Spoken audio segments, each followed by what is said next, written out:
पैसे कमाए हैं उसमें अरेस्टिंग हो चुकी है। इस मामले में ईडी ने अरेस्टिंग हो चुकी है। संजय राउत को वो पूछताछ के लिए गए नहीं थे उस टाइम पे, उन्होंने समय मांगा था लेकिन ईडी ने समय दिया नहीं था, उसके बावजूद वो गए नहीं थे। लेकिन अशोक वानखेड़े जी, मेरा सवाल है, पहली बात तो मैं सबसे पहले जानना चाहूंगा उस परसेप्शन को लेकर के जो भगत सिंह कोश्यारी के बयान के बाद हुआ, और उस परसेप्शन को लेकर के जिसके बारे में जो शब्दों का इस्तेमाल किया उद्धव ठाकरे ने कि उन्होंने भाई कोल्हापुरी चप्पलें नहीं देखी, राज्यपाल को चप्पलें देखनी चाहिए।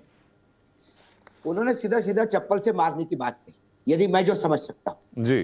कोल्हापुरी चप्पल एकदम ऑल ऑफ अ सडन चप्पल का ही बिजनेस महाराष्ट्र में नहीं है। महाराष्ट्र में बहुत सारा बिजनेस है जो चप्पल का टोटल टर्नओवर में चप्पल का टर्नओवर मुझे लगता है 0.01%।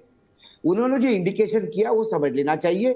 दूसरी और कोश्यारी जी ने ये बाकायदा मराठी आदमी का इंसल्ट किया। वो भले ही कहे कि हम नहीं कर रहे हैं, क्योंकि कोश्यारी जी की और लगातार महाराष्ट्र के राजनीतिज्ञों की जो खिंचातान चल रही है वो नई नहीं है जी। मराठी मानुस और मराठित्व, इस पर ही शिवसेना, बाल ठाकरे, सभी लोग इस पे, राज ठाकरे से लेके, यही कारण है कि राज ठाकरे ने भी कड़े शब्दों में निंदा की है। आज मुख्यमंत्री ने यह तक कह दिया है कि कौन कहता है कि मराठी मानुस ने मराठी की मुंबई नहीं बनाई।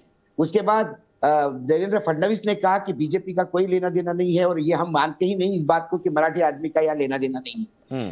तो ये बात करनी नहीं चाहिए थी। आप एक समाज की बात करते हो तो आप ये कह सकते थे कि मुंबई के उत्थान में या मुंबई के प्रोग्रेस में गुजरातियों का भी रोल है, राजस्थानियों का भी रोल है, लेकिन ये कहना कि मुंबई में गुजराती और राजस्थानी पैसा निकाल लेंगे तो भिखारी बन जाएंगे, ये तो अपमान की बात है ना। ये शब्दों का चयन है, तो ये बोलने की बात है। तो ये दोनों तरफ से गलतियां तो बराबर हो रही है। क्योंकि आपने आरे बोला तो उसने कारे बोला, जो मराठी में कहते हैं।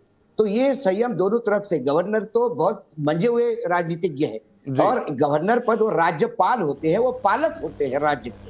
यदि राज्य का पिता ही ऐसा बोलेगा राज्य के मराठी जनता के लिए तो आहत तो होगी जनता। तो ये दोनों तरफ से गलतियां हुई है। मैं ये कतई नहीं मानता कि ये बिजनेस के पॉइंट ऑफ व्यू बोला। चप्पल है, बिल्कुल चप्पल उठाने के लिए मैंने मारने की बात कही, चप्पल मारने की बात कही, उसका इंटेंशन है। मैं मेरे तरफ से जो समझा हूं मैं क्लियर कट बता रहा हूं। मैं शब्दों के बीच में खेलने वाला नहीं हूं। बिल्कुल, उन्होंने बोला तो बहुत गलत बोला, और हमने चप्पल का बोला, पारदर्शी बातें करें, बीच वाली बातें नहीं होनी चाहिए। अशोक वानखेड़े जी, साथ ही साथ संक्षेप में जरा संजय गुप्ता जी के लिए और हमारे दर्शकों के लिए जरा एक बार फिर बता दीजिए शॉर्ट एंड क्रिस्प डिस्क्रिप्शन की, भाई ये जो महिला जिसने आरोप लगाए संजय राउत पर, संजय राउत का इनको फोन करने की समीकरणें बनती हुई आपको दिखाई पड़ती हैं कि नहीं पड़ती हैं? आवाज किसकी है? इन्वेस्टिगेशन बाद में हो जाएगा।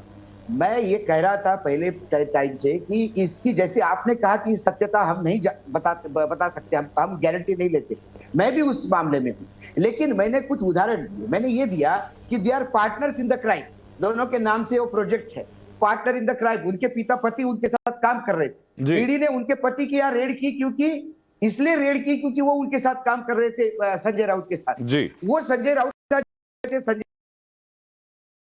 राज्यसभा का काम देखते। ये तमाम बातें दिखती है कि इन दोनों में जो एप्लीकेशन अशोक जी उस महिला ने लिखी है उसमें उसने जिक्र किया है अपने हस्बैंड का, कहा कि and he is also using, उनका अपने हस्बैंड का नाम लेते हुए, to harass me as we do not share a cordial relationship and he lives in my locality. यानी उनके मुताबिक तो उनके पति को संजय राउत इस्तेमाल कर रहे हैं उस महिला को धमकाने के लिए।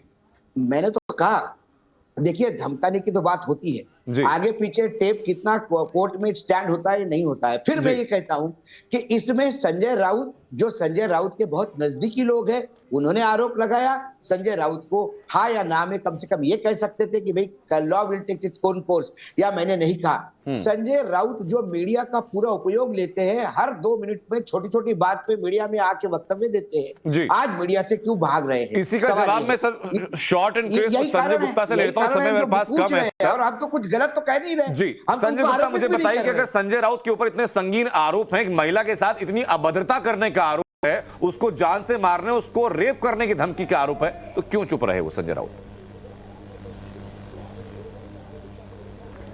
देखिए, किसी बात अगर संजय राउत जी ये कहते कि मेरी आवाज नहीं है तो क्या आप मान लेते इस बात को? उस पर वो अगर हम कोई तो चाहते हैं सर वो पक्ष रखें, क्योंकि हमारा हमेशा मोटिव रहता है कि दोनों पक्ष सामने आने चाहिए।